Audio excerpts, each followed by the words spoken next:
Welcome to Bots and Beyond, your weekly dose of all things automation, mixing up end user, vendor and consultant experience to create your go-to podcast for bot-related insights. I am your host, Wayne Butterfield. And welcome back to Bots and Beyond, another great episode lined up today. And this is a really interesting one for a number of reasons. I think the first one is it's a great topic. As always. The second one is how it came about. And I think there'll be a little bit of mystery about this to start with, but it will all make sense as I start to explain. So this week's guest, real pleasure to have Coreyne, founder of Progressive HR on the line. And this, interestingly, is not going to be the first time that we converse. And I know we're going to talk a little bit about that later on, but we've stumbled across a really interesting topic around the future of jobs of the future. Coreyne, I know this is a real passion of yours, and we had a really interesting debate on AI journals. So there was a LinkedIn Live AI journal, and this was a topic that was talked about.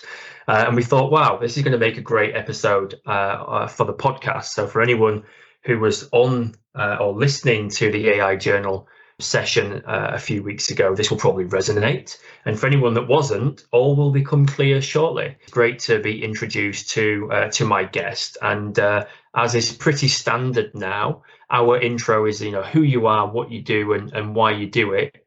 Coreyne, love to hear a little bit more about you. Thank you, Wayne. And thank you very much for asking me to be on Bots and Beyond.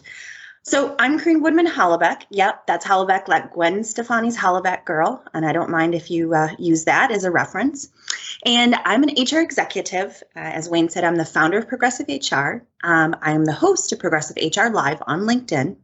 And what I do is I connect HR tech founders with HR professionals that are looking for innovative and progressive HR tech solutions. So I consider myself an amateur futurist. Yes, that is a job title. Not amateur futurist, but futurist. And I talk about and post on LinkedIn about the future of work, our world of work, and really everything progressive HR. And what about the why? Like, why are you, I guess, so interested in that future of work? So I guess so much so that you founded your own company, specifically looking at that. I'd be really interested on your why. What drove you to I guess the career path that you've taken? So as a child, and I talk a lot about this in my TEDx talk, I was told that I think too much about the future. I'm too worried about the future. But that's just how my brain is wired. And I was told that I wasn't really normal and that the thoughts that I had were kind of crazy and that, of course, nobody was going to, that future wasn't going to come true. And so as I kind of grew up and went through the ranks and started in human resources, and I had a progressive career, I would always, again, tell the CEOs, okay, well, no, we need to think like 3 years out because this is the trend. This is in 5 years out, we really need to be thinking about, the future and what we're doing now. And again, I was always being told, you're not thinking about the present, you're thinking about the future. And I'm just like, at some point, I was like, you know what? I think I should just make this my career. And so I went from there. Amazing. I like the fact that people are saying, look, just concentrate on the now. Don't concentrate on the future. I mean, it's such an interesting outlook. I mean, I like you, are very much focused, to a degree at least, on kind of where we're going. I often think that the where we are is the mainstream. It's the humdrum. It's not exciting, right? It's where we are in the present. There's nothing exciting necessarily about where we are now. Where we could go and how you can influence that. Now that really gets me excited. So brilliant to definitely be aligned on that. I think one of the first things I want to talk to you about is, and if we think about the way the LinkedIn Live discussion was going, it was around jobs and roles. And I'd really like to start high level and get your view on, what defines a role or a job for you? What is it what's that definition that you say, here's a job, here's a role? What does that actually mean to you? So I'm going to kind of pit to kind of the present against the future. So traditionally, a person's job describes what they do on a daily basis. Their role encompasses how their actions and behavior add value to the organization. So roles are about people, jobs are about tasks and duties. Now, where we're looking into the future is how a role changes with the dynamicism of a purpose. And many more organizations are becoming very purposeful. And as they're becoming purposeful, it, comes to thought that our jobs, our roles, our work will be more purposeful. And so the idea of a job on what we do as a daily basis, that's something that we can linearly write down in a job description, may cease to exist. Because if we're working towards purpose, it's the idea is that we're agile and fast learners and know where to go and get the knowledge, not necessarily that we adhere to a linear job description of tasks that we should or should not be doing each day. And as you think about as the world is being disrupted and ever more changing at a faster pace, which has been accelerated by COVID, as I said before, the definition of jobs and roles and even the definition of work is on the block for change or disruption. One of the other things that I think about is that we're all programmed to believe that it's difficult to inspire your workforce to adjust their ways of thinking and thinking outside of their job descriptions or thinking outside of their jobs and roles and replacing their habitual behaviors. But here's the thing is that evolution and change is our way as humans. And we're actually more agile than we think. And we don't give ourselves enough credit for rising to new challenges. But you know what? We have. And this last year has proved that. Great. No, I think that's really, really thought-provoking. You're probably right. We are hard on ourselves around, dealing with change. But yeah, as you say, certainly the last 12 months have shown that both from an enterprise perspective, i.e. how we've managed to change, even pivot our business models, operating models, product services almost overnight in some instances, ways of working, all of that good stuff. We've definitely proved that we can handle change. But I totally agree that there is definitely this stigma associated in the main with, we're creatures of habit and that change is hard. I still think change is hard. I really, really do. I do think people change is probably the hardest. But I think the last 12 months have certainly shown us that that we do have an ability to change dramatically. Certainly our ways of working and the work that we complete, the location we complete. So really interested insight. I think that's brilliant. And I really love the idea of role and job. That is new insight for me. And certainly something that I'm going to take away from this episode. It does give me loads of other questions, though, that I want to kind of throw at you now because you've really got me intrigued. So, we're talking about now, and we're talking about the future. And there is this evolution of jobs and roles. So what do you think are the key drivers then for role change? Is it automation? Is it transformation? Is it, is it new domains entirely? So I have a little bit of a list for you. And I think about these things. These are things I think about daily and research daily and really dig in deeply to. But when you look at the key drivers for role change, and again, going back to what you were saying about jobs and roles, people use sometimes jobs and roles interchangeably. But what I mentioned before is that job is a different definition than a role. And a lot of people know what their job is, but a lot of people don't know what their role is. So as we're moving in progression towards this, I kind of say, let's forget this idea about the jobs and think more about the roles. But getting back to your question, I segue. I happen to do that a lot. So the key drivers for role change, we're talking about macroeconomic, political, demographic, societal, cultural, business, scientific, and technology trends. And putting on top of that, we're looking at, in the future, the aging populations, the growing populations, space exploration. And I'm not talking about what Elon Musk is necessarily doing. The environment, genetics, data personalization, and human augmentation is a really, really big one. I know it's kind of scary, but we try not to put the fear into people, but I think human augmentation is really something that is, as we mentioned before, very exciting.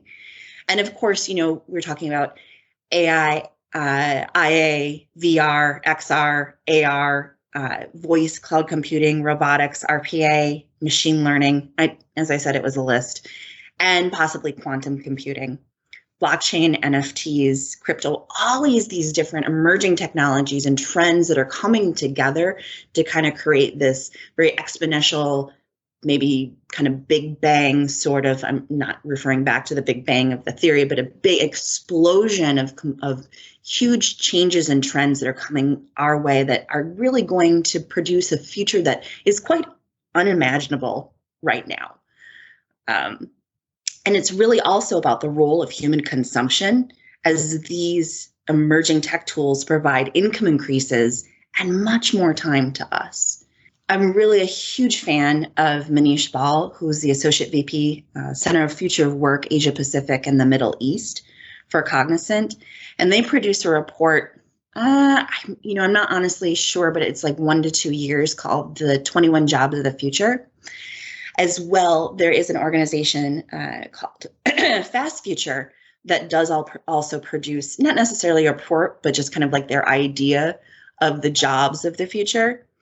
And a lot of those jobs are very, very interesting. And some of the ones that I've pulled out are body part maker, where someone will create living body parts for athletes and soldiers.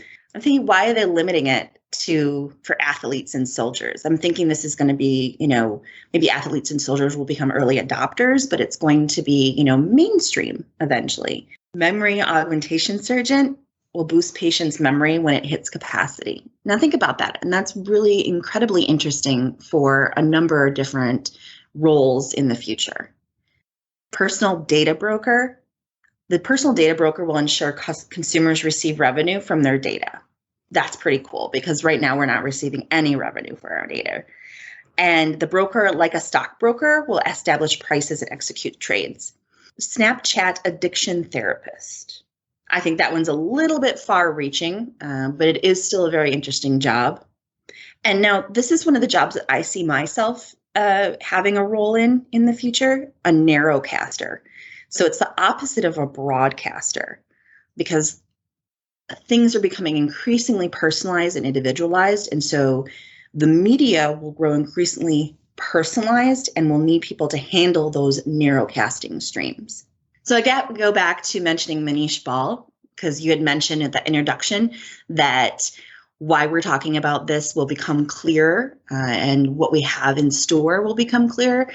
And it is that you and I have planned to be on a LinkedIn Live in partnership with the AI Journal and the Third Thursday.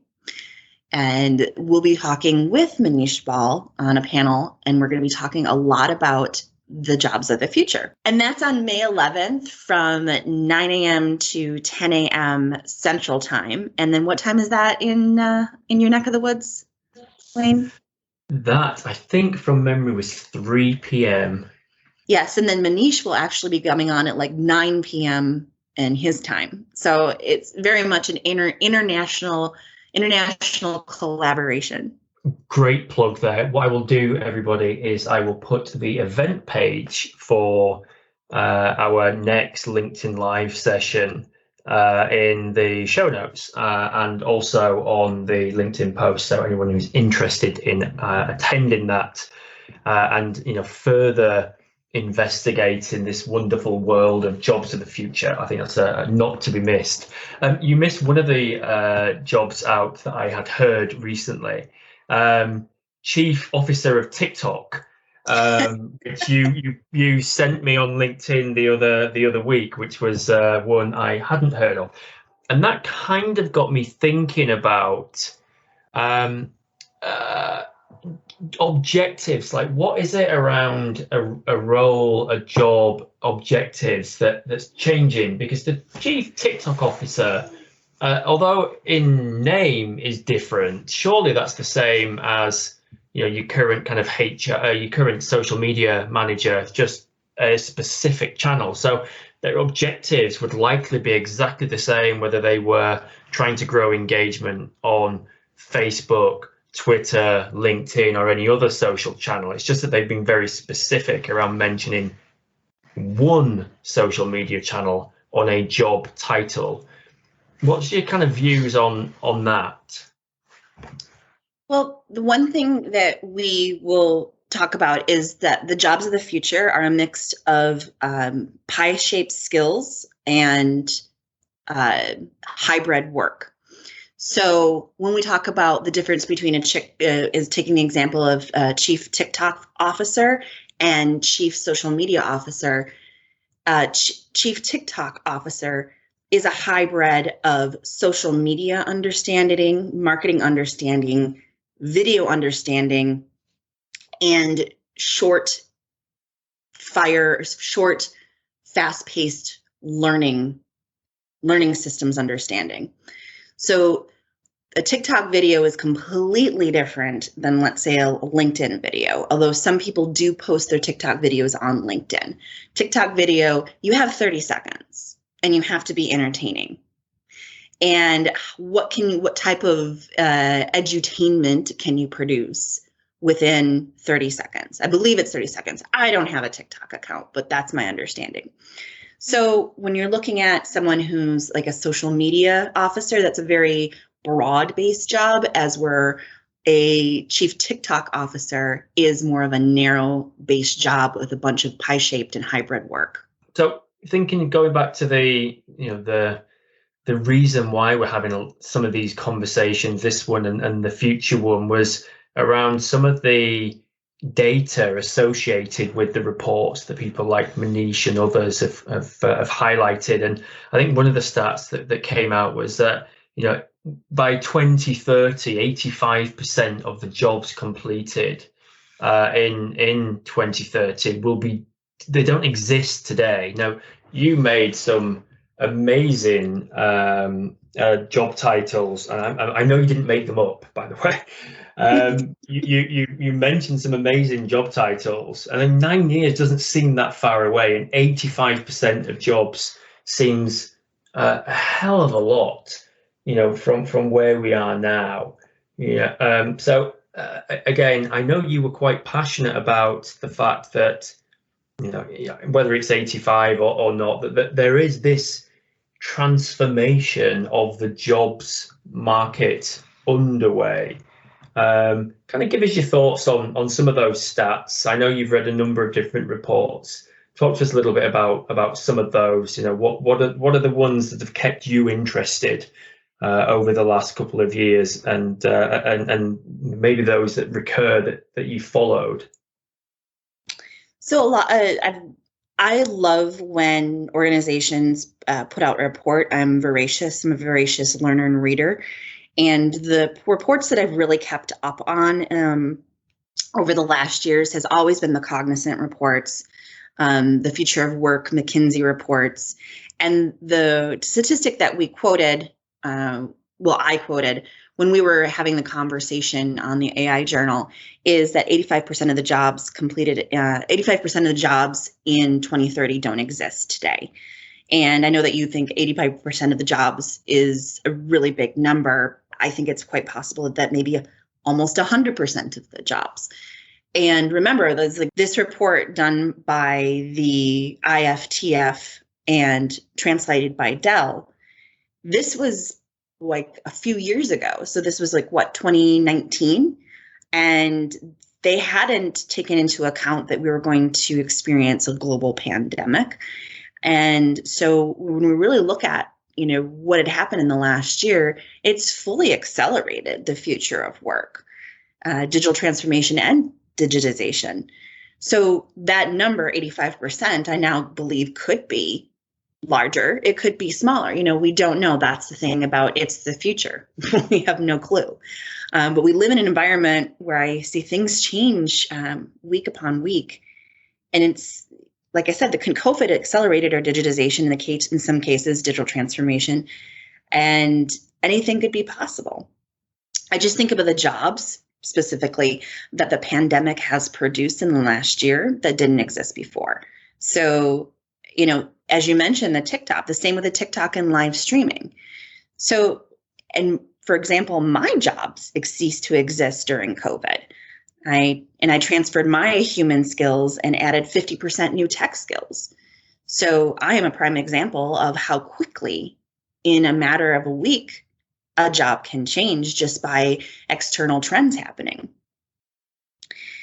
So I mentioned also the report by McKinsey on job losses and job gains. And it says like right now, 50% of our current paid work activities globally are automatable. So that's a huge statistic that we could take 50% of our current paid work and automate that.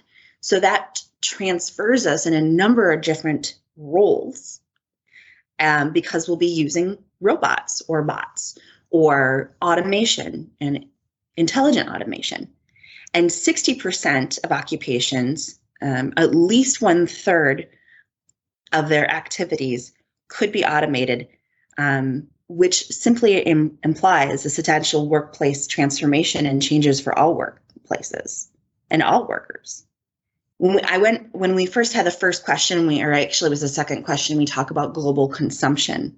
McKinsey estimates that 250 million to 280 million new jobs could be created from the impact of rising incomes on consumer goods alone, simply from the impact of automation. And an additional 50 million to 85 million jobs generated from health and education spending from the impact of automation. So let's put it into context a little bit, and we talk about when we're talking about the number of jobs. Like, it's great to say it's a percentage, but if we're looking at how many jobs are there in the world, do you know how many jobs there are in the world? No idea, literally no idea. And that's interesting because I was like, okay, I want to find out how many jobs there are in the world. And I'm like, well, I don't know how many people are in the world. We're about 7.8 billion people in the world. And so I was like, okay, so how many jobs are there in the world? And different institutes have different classifications. So if you look at the standard occupational classification for the US, they have 867 detailed occupations, but then they're broken down into 459 broad occupations.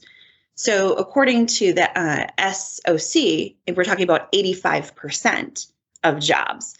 So if we look at like the detailed occupations, that means 85%, which was 736.95 jobs will change, and rounding that up to 737. So 737 jobs will change, and 130 will not. So that seems to me quite logical in the sense that, we talk about doctors, lawyers, farmers. These are the types of jobs that may not change a lot. They'll still be doing this similar role. Farmers will still be farming, although it'll be vertical. Lawyers will still be, I don't know, what do lawyers do? Lawyering, arguing. They'll just be, virtually. And doctors will still be doctors, but they may do it through telehealth. So their roles don't necessarily change that much with automation. So I really think, that's quite a possibility. But then you look at the MZ library, and the MZ library analyzes more than 20 million real world jobs. So MZ is saying is that we have 20 million jobs, as where the standard occupational classification is saying we really only have 867. If you look at the 2 million, and if you break that down into 85%, that's 1.7 million jobs. And that doesn't seem as logical. So it's really like, how many jobs are out there? Mm-hmm. So that's the big question. Fantastic. Really, really interesting. I was thinking, God, 800 doesn't seem very, very high. In the millions seems more logical. But then, as you say, the amount of change, if we think about 85%, that's a big number. Logical on the smaller number of job groups, illogical on the larger number. There's a couple of things I want to kind of touch upon. I think kind of last question will draw the episode to a close. It's been fascinating for me, and I'm sure it will have been for the listeners as well.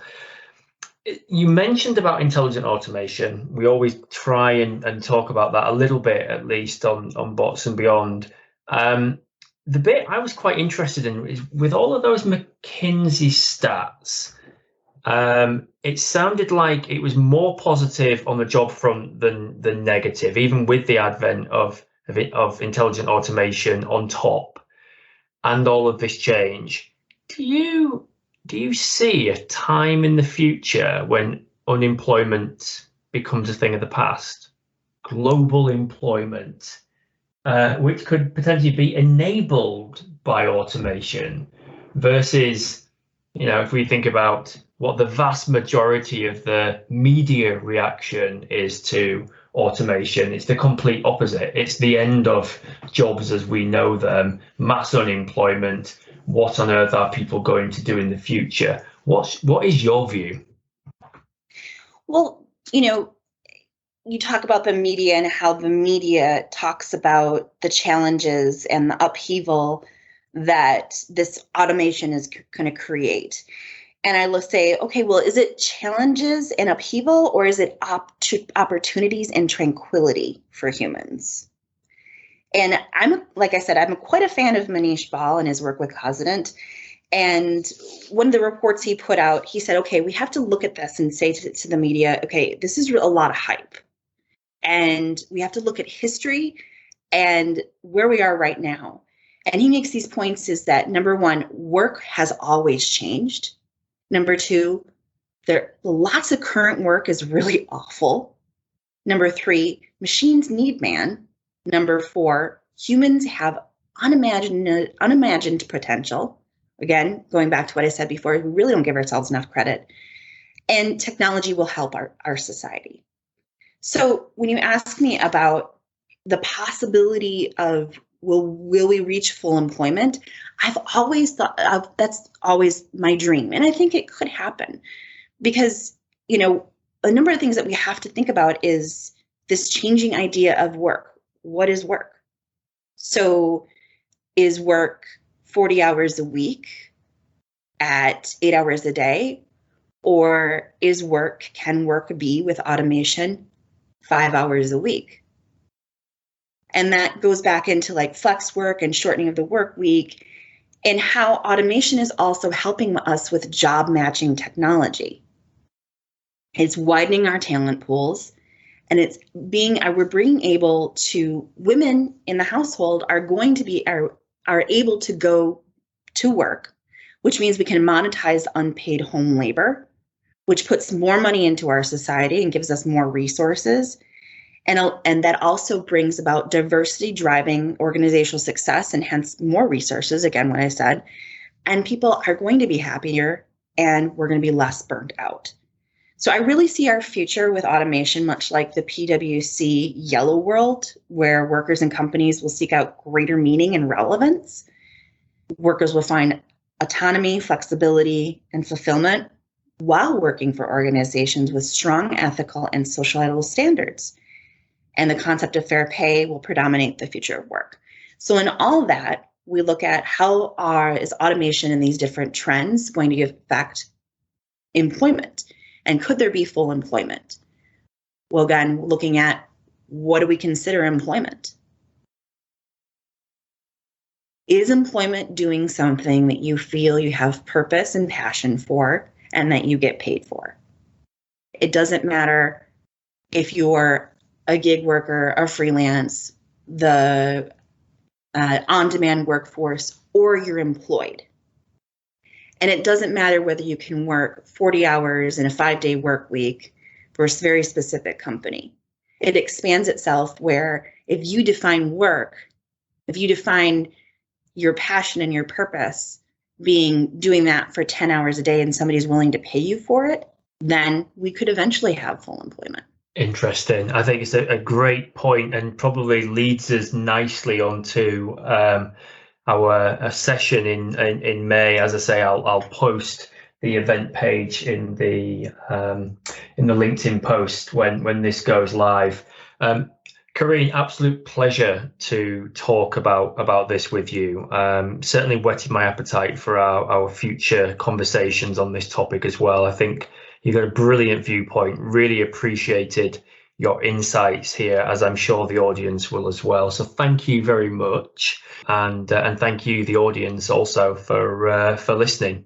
And thank you so much, Wayne, for having me on Bots and Beyond. This has been an absolute pleasure, and I look forward to talking with you again on May 11th. Thank you. Thanks, everybody.